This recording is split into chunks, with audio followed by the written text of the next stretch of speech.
sous les aurores boréales. Comment tu t'étais préparé et est-ce que cette performance, ta performance a répondu à tes attentes? Bah, déjà, vous m'avez demandé de me préparer à jouer dans le froid.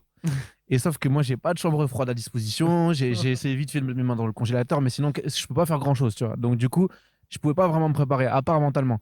Je me suis vraiment visualisé le truc plein de fois comme un sportif, tu vois, en me disant, OK, ça va se passer comme ça. Je sais pas à quel moment on va démarrer.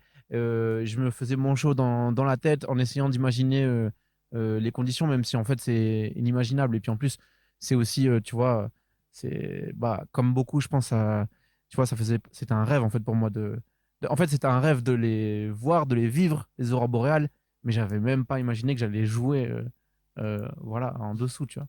Donc, euh, donc voilà, ça fait beaucoup de choses de cocher d'un coup, ouais. Ouais, tu m'étonnes. On va un peu revenir aussi sur ta carrière. Donc, tu as fait le conservatoire.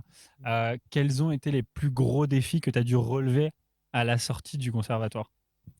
Bah déjà, en fait, le conservatoire, ça t'apprend à faire, à être chaud techniquement, à maîtriser ton instrument, mais ça t'apprend pas à faire carrière. Et ça, moi, je l'ai compris, et ma préoccupation à ce moment-là, c'était juste de bien m'entourer. Donc, tu vois, j'ai mis du temps à chercher mon équipage. Mon délire, Mmh. c'était je veux être le roi des pianistes, comme Luffy qui veut être le roi des pirates. Ceux qui regardent One Piece, gros big up à vous.